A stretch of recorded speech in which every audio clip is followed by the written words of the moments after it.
मशवरा देता हूं हुकूमत को और वजीर कानून को मशवरा देता हूं कि ना फिरौन की हुकूमत सारी जिंदगी रही, ना नमरूद रहा, ना जाज बिन यूसुफ रहा, ना यजीद रहा। और यार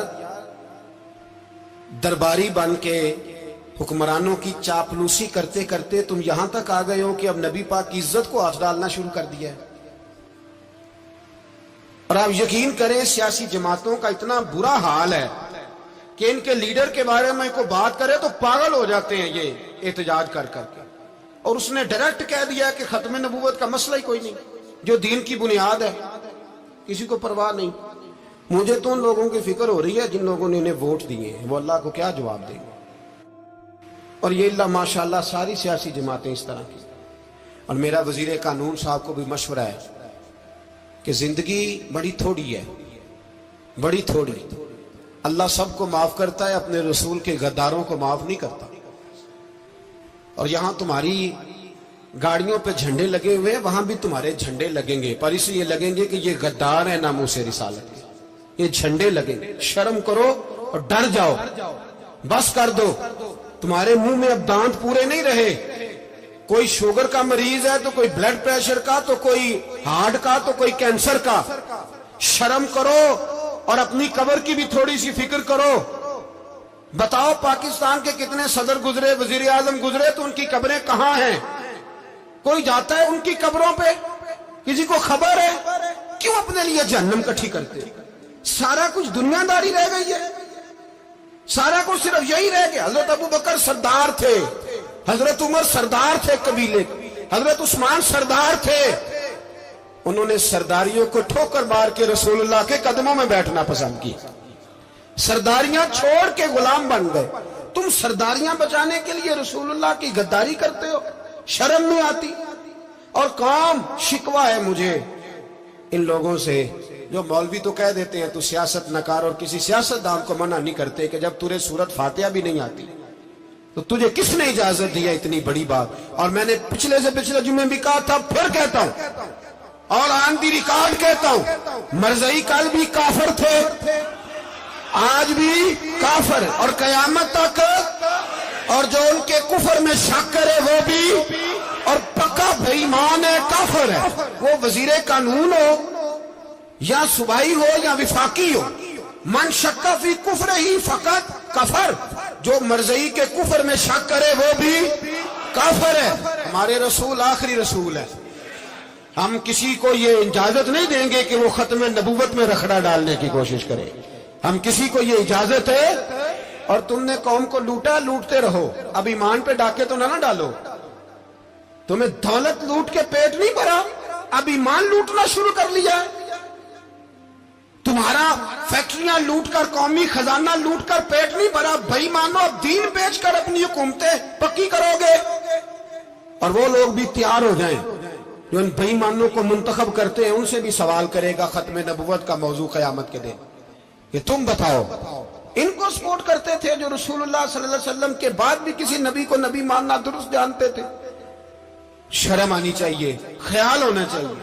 और मैंने कहा कि हमारा दिल नहीं चाहता, आप यकीन करें, हमें शौक है जुलूस निकालने का, तुम्हारे खिलाफ बातें करने का। तुमने रोज थर्मामीटर निकाला होता है, चेक करते हो कि ईमान कितना है कितना नहीं है। ये पाकिस्तान अगर सूबा सिंध है तो हजरत अब्दुल्ला शाह गाजी का है, अगर बलोचिस्तान है तो हजरत बाबा अब्दुल रहमान का है, और अगर पेशावर है तो वो सूफिया का है, और अगर ये धरती पंजाब है तो ये दाता अली अजमेरी की है, ये बाबा फरीदुद्दीन की है। इसमें किसी गद्दार को कब्जा करने की इजाजत बिल्कुल नहीं मिलेगी। और हम वो लोग भी नहीं जो चुप करके अंदर सोते रहे, कौम जो करती है करती रहे, हमें परवाह नहीं। ना, ऐसी कोई बात नहीं। कोई बंदा ना समझे कि इन्हें होश नहीं, इन्हें पता नहीं, हमें सारा कुछ ही आता है। फिर अगर कल को कोई मुमताज कादरी पैदा हो गया तो शिकवा ना करना। कल को कोई फिर से आमर चीमा निकल आया तो शिकायत ना करना, याद रखना।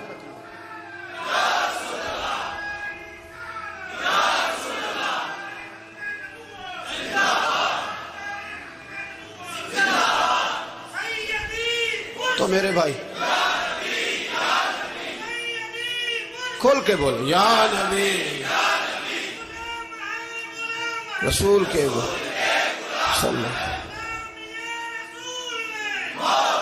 تو یہ مشورہ ہے.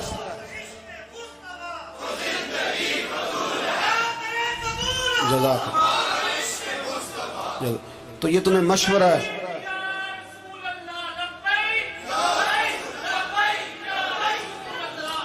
میری بات سنیں، یاد رکھیں، یہ لوگ بعد میں پچھتاتے ہیں، پھر مناظرے کراتے پھرتے ہیں، اس نے صحیح کیا کہ غلط کیا، پھر انہیں ہوش آتی ہے بعد میں، پھر ان کے ہواری نکل نکل کے میدانوں میں دلیلیں دیتے ہیں. اس لیے ہمارا مشورہ ہے انہیں کہ یہ اپنی حد میں رہیں، اور جو کام تمہارے ذمہ، میں نے کہا نا تم نے بڑا لوٹا، یہ قوم روز تمہیں موقع دیتی ہے لوٹنے کا، یہ موقع دیتی ہے، تو تم نے دولت لوٹ کے پیٹ نہیں بھرے، اب ایمان لوٹنے کے چکر میں آ گئے ہو. یاد رکھو، مسلمان گناہگار ہیں، غدار نہیں ہے. تمہیں دولت لوٹنے کا تو شاید موقع مل گیا ہے، پر ایمان لوٹنے کا موقع نہیں ملے گا. تو اس لیے اس کو لگام دو. اور ویسے بھی کتا جو پالتو ہوتا ہے نا، اس کو گھر کے اندر سنگلی سے باندھ کے رکھنا چاہیے. یہ تمہارے بوٹ چاٹتے ہیں، بھونکتے ہیں تمہارے حق میں، وزارتیں لیتے ہیں. ہم نے تو کوئی وزارت نہیں لی تم سے، اور نہ ہمیں شوق ہے. اس لیے کہ ممبری کیا کرنی ہے جس کو ممبر رسول عطا کر دیا جائے؟ اس نے کیا کرنی ہے یہ ممبریاں جس کو پکا پکا ممبر رسول دے دیا جائے؟ تو اس لیے اس سے باہر آؤ. میں نے کہا بڑے بڑے نمرود، فرعون، قارون دفن ہے، تمہارا بھی نام تک نہیں ہوگا، بالکل نام نہیں ہوگا. اس لیے ہمارا مشورہ، اور آپ لوگ بھی آئیں نا یہ اگلے سال، تو ان کو کھڑا کر کے پوچھ لینا، اسلامی جمہوریہ پاکستان کا تم نے MPM میں نے بننا ہے، پہلا کلمہ ہی صحیح سنا دو. چلو خدا کا واسطہ یہی بتا دو کہ تمہیں نماز بھی ڈھب سے آتی ہے کہ نہیں. اور آپ کی موج ہے، آپ بٹھا لیتے ہیں سر پہ، کیا کریں، سمجھانے والے مفت گناہگار ہو گئے اور بہکانے والے سب تمہارے یار ہو گئے. اس لیے یہ چھیڑتے ہیں جان بوجھ کے. اور پھر جب کوئی ممتاز قادری علیہ رحمہ پیدا ہوتے ہیں، پھر انہیں دشواری ہوتی ہے، پھر ان کا جینا مشکل ہو جاتا ہے. یہ موقع دیتے ہیں، پتہ نہیں کس کے ایجنڈے پہ عمل کر رہے ہیں.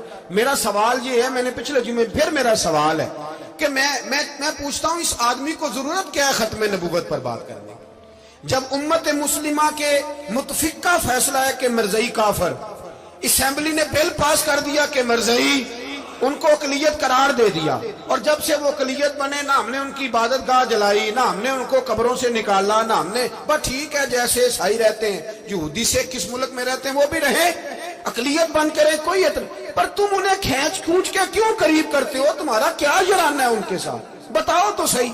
ان لوگوں سے ان کو چاہیے اپنے منہ میں لگام ڈالیں، اور اگر نہیں ڈالیں گے پھر انشاءاللہ ڈالی جائے گی، اور بڑی تگڑی ڈلے گی، اور پھر ایسی ڈلے گی، ایسی ڈلے گی. سلمان تاثیر جب مرا تھا نا، تو 5-5 لاکھ روپیہ مولویوں کو آفر کی جنازہ پڑھاؤ، 5-5 لاکھ روپیہ چھوٹے چھوٹے مولویوں کو. اور داتا صاحب کی مسجد کے خطیب بھی صوبائی جو تھے، وہ خطیب تھے، ملازم تھے، انہوں نے کہا کہ ایمان نہیں بھیجنا، نکالنا ہے نوکری سے تو نکال دو.